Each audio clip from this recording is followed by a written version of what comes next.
20 or 50 or even 100 years ago, if you asked someone which of the world's countries was the most diverse, most equitable, and most inclusive, they would have almost certainly answered the United States. Not anymore. What changed? Well, nothing and everything. Nothing in the sense that America is still the opportunity-rich place it's always been.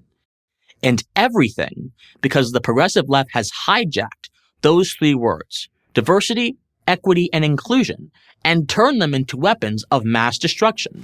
This DEI trio makes up the neutron bomb that has laid waste to a good part of our educational and corporate institutions.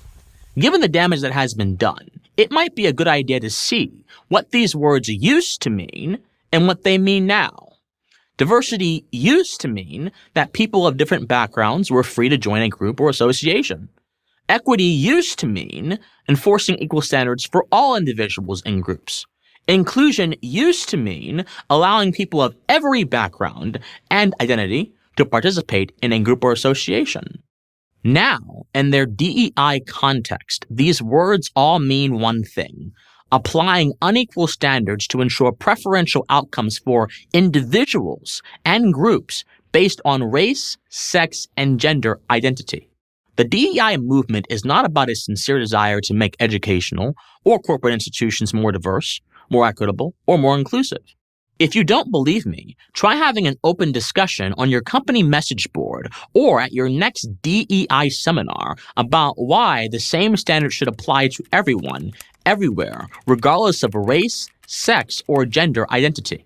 Try that and you know what will happen. You'll be shouted down, shunned, reprimanded, and maybe fired. DEI is ultimately about only one thing: advancing those who are not white, heterosexual, and male at the expense of white, heterosexual men, regardless of their respective qualifications. If you say, well, that's fine, because white, heterosexual men had too many advantages for too long, then I would ask, what about all the women, gays, blacks, and Latinos who were born to privilege? Should they be recipients of DEI special preferences? And when do we know we've reached a DEI endpoint? When do we know that everything is finally diverse, equitable, and inclusive? There are no good answers to any of these questions. That's a feature, not a bug, of the DEI racket.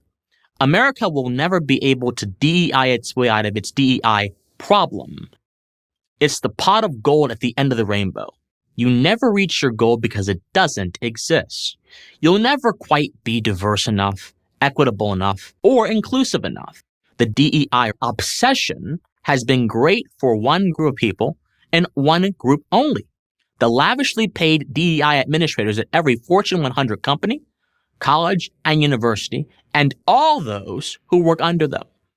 Corporations now pay millions upon millions of dollars to so-called DEI experts to spread division and distrust among their own employees.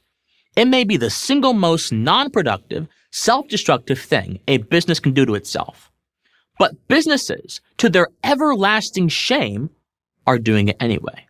They think they're trapped. If they don't set up a DEI office, that proves their company is racist, sexist, and homophobic. But if they do set up a DEI office, that proves their company is racist, sexist, and homophobic. Or why else did they set up a DEI office in the first place? Heads, DEI wins. Tails, you lose. All this is bad enough, but the DEI fraud is also condescending. It both manufactures and perpetuates victimhood. DEI assumes Black people can't hack it on their own. Neither can women or anyone who falls under the LGBTQI+ umbrella. They all need what only DEI can give them because no one can compete with the white, heterosexual Superman.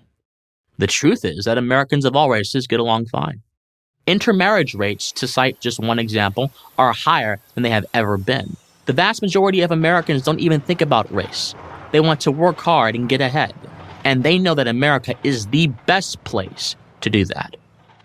The big lie is the DEI made-up version of American life. And thanks to woke colleges and corporations, they're shoving it down our throats.